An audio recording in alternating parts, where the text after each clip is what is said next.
যেমনটি দেখতে পাচ্ছেন দর্শক, ইতিমধ্যে সকাল থেকে দেখা গিয়েছে যে আইডিয়াল কলেজের সাথে মূলত যে ঢাকা কলেজের যারা শিক্ষার্থীরা রয়েছে তাদের একটা মুখোমুখি একটা সংঘর্ষ এখানে লক্ষ্য করা যাচ্ছে। আমরা আপনাদেরকে সরাসরি সায়েন্স ল্যাব থেকে আমরা সরাসরি আপনাদেরকে দেখানোর চেষ্টা করছি।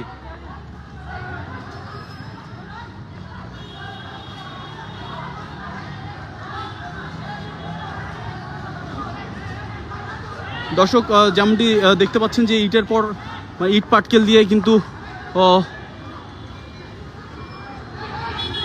ইট পাটকেল